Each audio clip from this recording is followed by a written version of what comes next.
How you doing, YouTube? Matt with Master Beer Reviews, back with yet another review. A little bit of wax-topped Flanders Red, hopeful goodness, in the form of Cape May Brewing Company's. It is their Phantom Crew. Yeah, Cape May.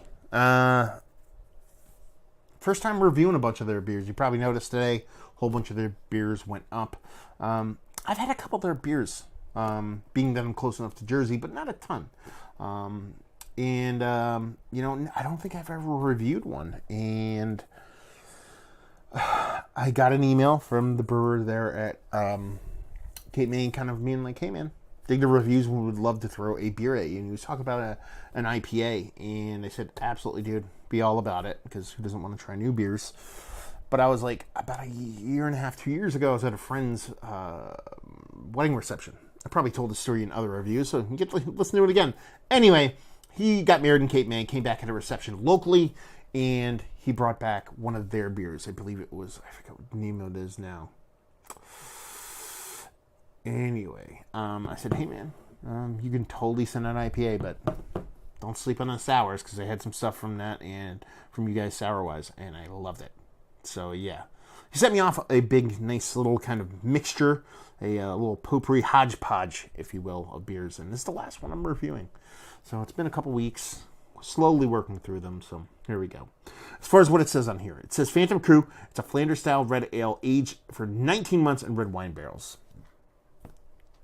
It says here on the side, it says, story, searching for Nazi submarines. The Battery 223 crew at Cape May Point still wanders the beach, never having the chance to fire on the enemy. Restless souls meandering the unfinished business, thirsty for the thrill of battle. I guess that's a kind of an old, not old wives' tale, old story from down there, maybe. And a harmonious blend of malt and acidity with a touch of funk and tannic quality, tying things together. Notes of fruit of a front white reminiscent of up front. Jeez, butchered that one. Up front, while reminiscent of the barrel's past life, Phantom Crew will age gracefully for years to come. I think that's pretty much it. Okay, a couple things. 7.9% alcohol by volume. Label-wise, I like the art. Doesn't blow me away. I love that it's screen printed. Call me a sucker, but when stuff's properly screen printed, this dude gets all hot bothered inside. So I love the label. I mean, I like the design. It's cool, it's clean, it's crisp, it's done well.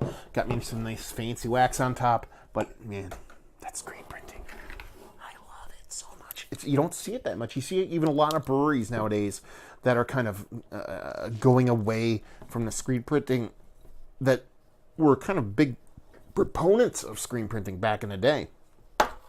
It's kind of a bummer. I get it. There's an extra cost to it. There's an extra cost to putting wax in a bottle too. So, but wax sells. People see wax and they kind of freak out and they fall in love with it and like, look at all that wax. But no one besides me and maybe 5 other people go, oh my God, look at that screen printing. It's absolutely delicious. I have to have it. The screen printing is crazy. I'm a weird guy. What can I say? So we're talking about a Flanders Red here. Jersey-born Flanders Red, but Flanders Red nonetheless. It's one of the more kind of, I don't want to call it Fisher-Price, my first sour, but I mean, you're talking about, Rodenbach, you're talking about the Duchess. Those are beers that a lot of people end up getting in the sours through. So, but there's very beautiful versions or styles or tweaks or personal, what's the word I'm looking for? Paths, journeys, you can go down in the whole Flanders route, so we'll see. Anyway, Piggy Finger, infinite creaminess, with the rockiness right around the edges. It's exactly where a Flanders should be. Probably a little bit lighter than what I expect. Nothing wrong with that, though.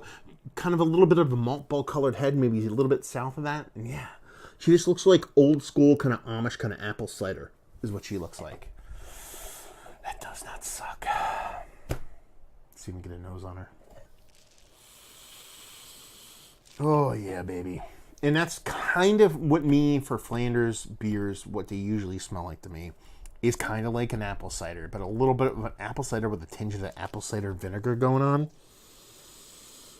Just rich, kind of overly fermented fruitiness. Just like, plums and prunes and peaches and all that in there, but they're overly ripened to the point where they're not going to hurt you if you eat it, but getting kind of close.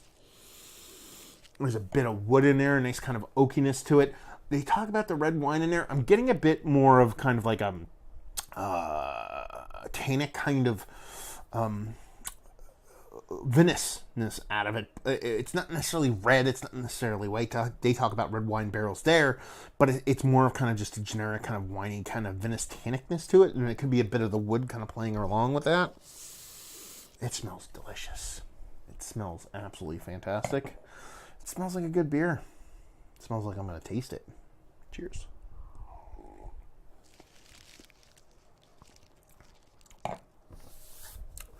Well, that's dangerous. That's dangerous. That's super chuggable. There's a nice wash of kind of like a soft caramel in there. A bit of vanilla going on. You're getting a lot of sweeter components than you expect based off of the nose. You're still getting that kind of overly fermented fruitiness in there. Still going with those kind of prunes and peaches and plums and that whole kind of thing going on. But at the same time, you're getting that rich red wineness. It's not coming off dry at all. It's more of kind of like if you're going to put a Belgian candied sugar in this beer, it almost like you took a grape mustiness and kind of reduced the sugar down and added that as the Belgian candied sugar. That's the way the kind of wine is coming off to me. You're getting, like I said, that kind of nice kind of caramel, a bit of vanilla from that oakiness. You're getting a soft, tannic kind of oakiness from it. It's definitely screams vanilla, actually. I shouldn't kind of dismiss it for how big it is. I think that 18 months in that red wine barrel made this so rounded, so easily drinkable, so super delectable. Just drinkable, chuggable, tasty. Definitely a heartburn bringer. Let's put it that way. I'm definitely get a little bit of heartburn from this sucker, but I dig it, man. It's tasty. It's delicious. Now, they sent me 2 big sours. They sent me this one. They sent me the Scupper, which was their wine barrel aged saison. That one was a bit more my style. I love me a Flanders. I can get down with it, but and this is absolutely fantastic. One of the better representations, American-born representations, with their own twists on the style that I've had as of late, or for a very long time. But it's just cool to see these kind of sour things coming out of a brewery. You know what I mean? Like I said, when the brewer kind of reached out to me and it was more of kind of IPA driven thing, I enjoy that. Listen, people look at my channel, they think I'm probably an IPA person because of how many are reviewed. It's because that's what people fucking send me. I have this weird thing about if you send me something, I'm going to review it. But, you know, the Belgians, the yeast-driven, the bacteria-driven stuff is really what moves me. I'm a dry log kind of guy. And it was cool when he sent these off because I was like, okay, I want to get a gist of where they are in both ends of the spectrum. And it's a solid, more than solid brewery. I mean, the hop-forward stuff was absolutely tasty, delicious. I like my stuff a little bit kind of more New England-y. They're definitely in that realm when it comes to the hoppy stuff. But to me, where they really do shine is when it comes to the funky sour stuff. The beer I had previously from them at that wedding reception to the Scupper that I first reviewed out of the stuff they sent are absolutely top notch. And yeah, thank you for sending these off, man. This is absolutely delicious. I've been moving, and I'm moving back and forth in Jersey, and I have to do actually a phone interview in about 10 minutes with a brewer. And I was like, okay, I want to open up a beer that I can just kind of sip through for that interview. And I think I opened the right thing. So, yeah, super excited. Anyway, let's talk about it. It's one of the better American-born kind of representations of Flanders that I've had as a very long time. Yes. Value availability, don't know. I assume it's wax top, it's sour, wine barrels, probably 20 plus a bottle. I don't have a problem with that at all, to be perfectly honest with you. Availability, who knows? And leave you with if you like what we like this. If you like good beer, if you like sour beers, if you like Flanders. I mean, it's not going to be everybody's cup of tea because of the style of beer it is, but super tasty, super drinkable, super delicious, and just, it's pretty. Pretty is the word I want to use. Who doesn't like pretty beer? I know I do. So there you go. Another review in the books. Down there if you want to talk about it. Type in Massive Beers into the Googs if you want to check me out on the social medias. You want to check me out in the podcast realm, you can type in Beer Massive. into the Gooks, check me out there. And hopefully you guys enjoyed the review. Hopefully enjoying a nice Flanders right now. And hope we'll see you next time. Cheers.